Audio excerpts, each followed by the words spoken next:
Reich Longest and I, Professor Reich Longest, and I prepared the white paper on parks and open spaces.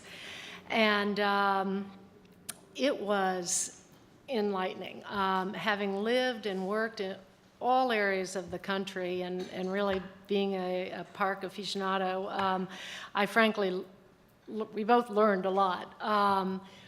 What we learned is that there have been tremendous gains in creating and maintaining parks since 1965, not only in the numbers and range, but also in their role and value in communities.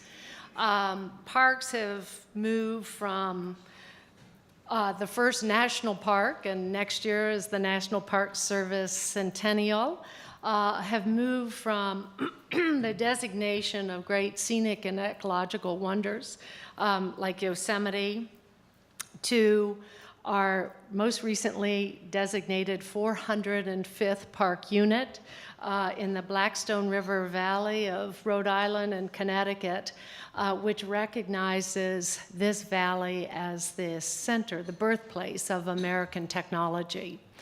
And in this new park, designed from the beginning, are bikeways and waterways that allow you to travel from Worcester, Massachusetts to Providence, Rhode Island. So I can't wait to do it.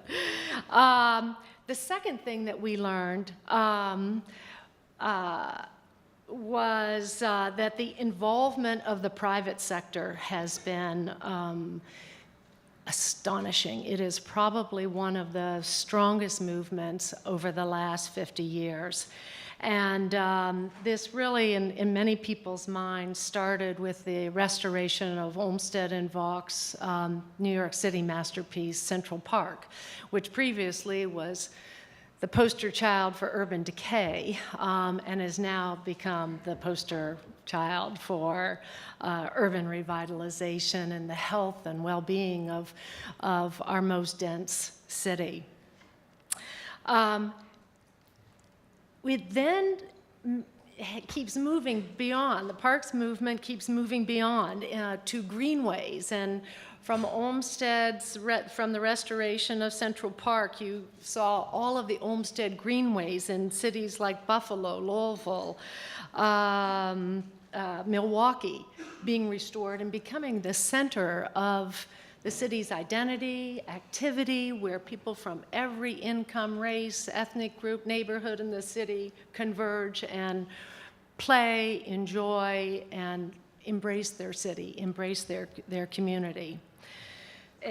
And as a part of this, the economic benefits are now being well documented by real estate groups and marketing groups and community groups, and very interesting. I mean, in New York City alone, if you have an apartment that faces on the park, it is virtually double the value of the identical apartment that doesn't face on the park. The High Line proved that even in the recession, the property values of apartments and condominiums on the park didn't decrease in value as other properties in the city decreased by about 20%. They maintain their value. And those findings are being replicated across the country.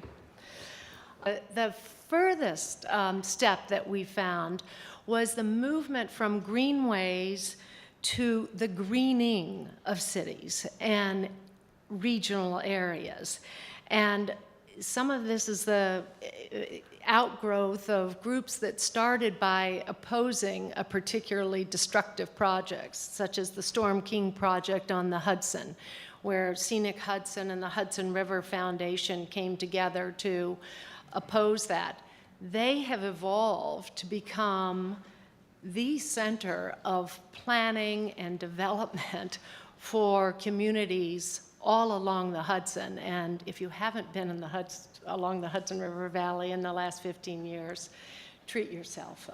Every single community is finding the arts, is finding developing housing, is creating parks in their cities.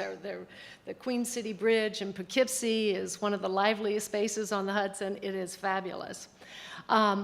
Another very progressive example, this is like sea to shining sea, is the Bay Area Greenbelt Alliance, which encompasses 9 counties and nearly 1,000 communities. And they started as an environmental protection and parks and open space group, and are now linking all of that to the development of affordable and workforce housing, the protection of farmland, the protection of wilderness areas. So how did we get here, and where should we go now?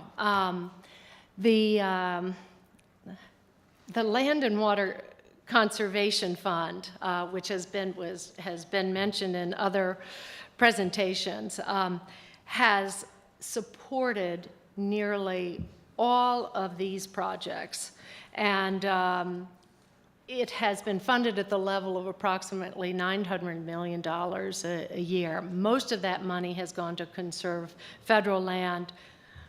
47 million has gone to preserve, has gone for state and local. It is absolutely essential that this fund be reauthorized. The fund has been a source of seed money. It provides a point for local activists to leverage it, the large national organizations, the Nature Conservancy, Trust for Public Land, Rails to Trails Conservancy, Wilderness Society, as well as many local and state foundations, conservancies, business improvement districts have used this as the key source of funds. So the key thing is to establish a stable, sustained funding for the acquisition of land for parks and open spaces. And our recommendation is that with this deauthorization, or this lack of reauthorization, that it should come back stronger, that funding should be increased, and that it should affirm and incentivize the partnerships between federal, state, local government, and their partner private organizations. All levels of government have a major role to play. They need to be deeply involved, but they simply cannot do it alone. I think that that's one of the findings of the last 50 years, is that they simply can't do it alone, and they need to be positioned so that they can be helpful to the local groups and vice versa. Our second recommendation is to create a national register of parks and open spaces, building upon existing state and local inventories, such as that in Boston, where all of their open space parks, recreation, and scenic landscapes, among others, are included in their inventory. Our final recommendation is to expand scenic design guidelines and standards for parks and infrastructure projects. In this case, we're calling for design standards that are appropriate to their physical context, as in the Cherry Creek Parkway in Denver, that are as bold as the landscape around them, as in this visitor center in Grand Teton National Park, where programs are suited to the park and the market and are particularly attractive to diverse users among the income spectrum, and where infrastructure projects are necessary, such as flood control, landfill, that it can be used as an opportunity to create and enhance parks and open space. So, we are getting there. I think that this movement toward a more holistic approach to the parks and open space and the urban and town environment is a fully new way of community and economic development. And I'm very glad that Adrian Benepe, who is now the Senior Vice President of the Trust for Public Land and was most recently the Commissioner of Parks and Recreation in New York under the Bloomberg administration, is here. And I've asked him to share with us some of his experiences and really address the issue of, you know, we call out in our paper that parks and open space are, you know, given all this good work, they're simply not a high priority. Parks, open space, and senior and scenic values are not a high priority. So I'd like for him to comment on that and how it can get the attention that it needs.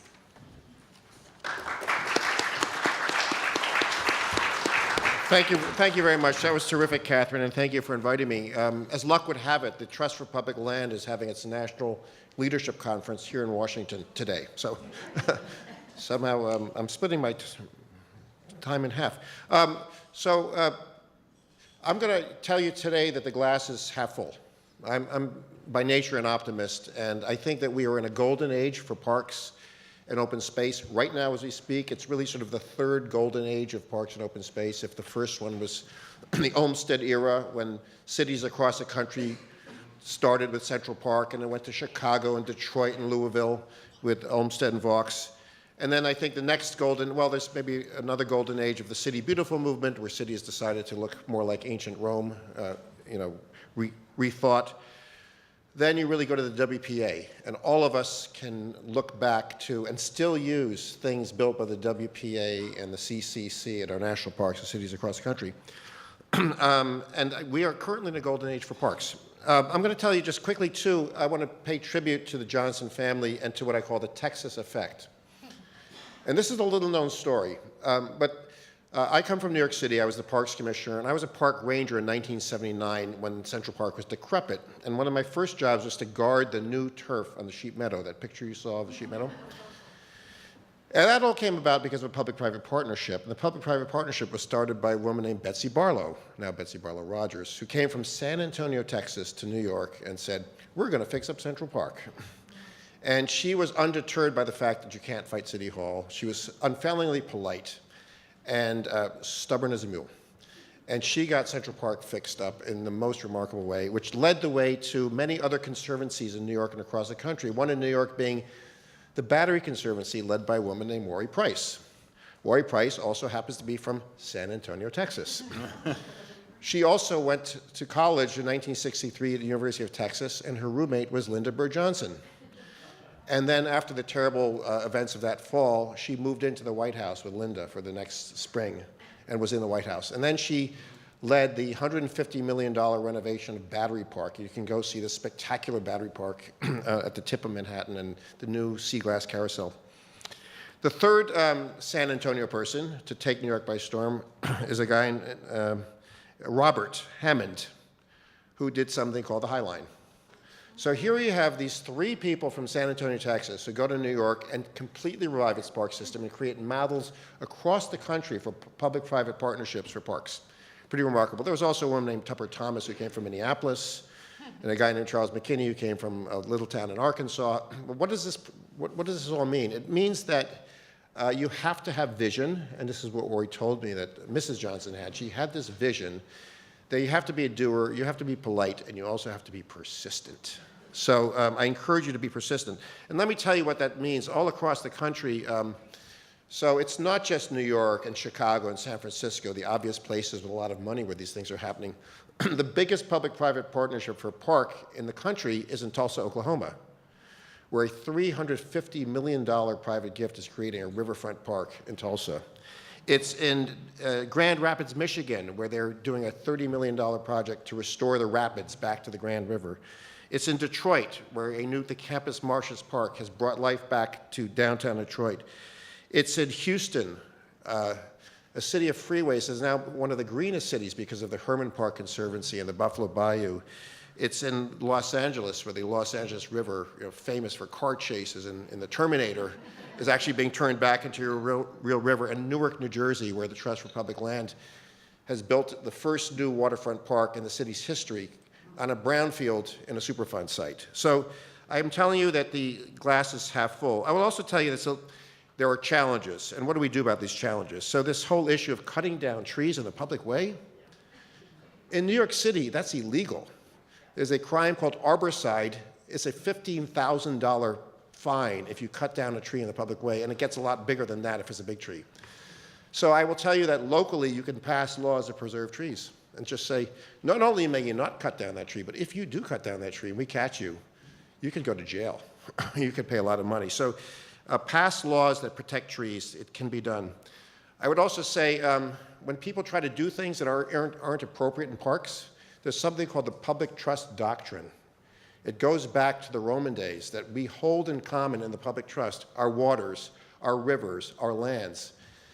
And the public trust doctrine is the basis, as the lawyers will tell you, for a lot of very successful lawsuits to stop inappropriate taking of public lands, and I've seen it happen time and again. We can also pass environmental bond issues in states like Maine and in Florida, where they just passed an $18 billion bond issue, and in New Jersey. And the problem is that the voters vote for something, and then the legislators said, well, they didn't really mean that when they said they want to put $18 million for land conservation. We're going to steal that money or not allocate it, which is what Congress is doing with LWCF. And once again, I would say sue, sue, sue, and make them do what they were told to do by the voters. The idea has been put forward by this group to have a national inventory of parks. I'm here to tell you today that such a thing is already underway. This is a little bit of a news flash. And what is that national inventory? The Trust for Public Land, if you go to our website, you can see something called Park Score, where we assess how the biggest American cities do in terms of providing parks for their citizens. And we rank those cities. Who here knows what the #1 city in America for parks is? It's actually a tie at the top. Minneapolis, excellent, and St. Paul. St. Paul and Minneapolis tied this year for the best park cities. They weren't very happy in Minneapolis when St. Paul joined the list. So the two best park systems in the country, according to our standards, are Minneapolis and St. Paul. Behind them is San Francisco, Washington, New York, and so on.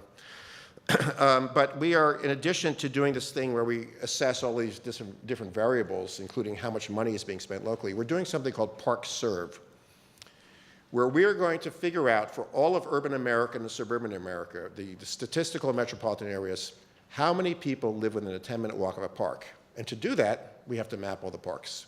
So we're working on a 3-year project, I call it our Los Alamos project, to map every single park and public space in every urban and suburban community across the country. We should be done in about 3 years, and it's a very important part of our national campaign, which we hope you'll join, to convince all the mayors and county executives to say, I want all my citizens to live within a 10-minute walk of a park, trail, or greenway.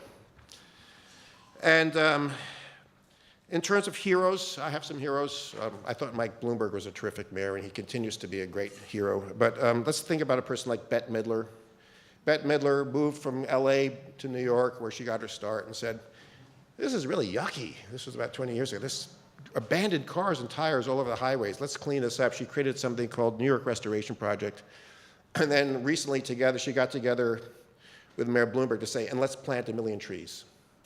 And but for a very tragic shooting of a police officer in New York yesterday, Mayor de Blasio would have planted the 1 millionth tree. So in 7 years, they added 1 million trees to New York City. So I tell you all these things as inspiration. Look forward to working with you and hope that you'll join with us in the 10-Minute Walk campaign. Thank you very much. Thank you.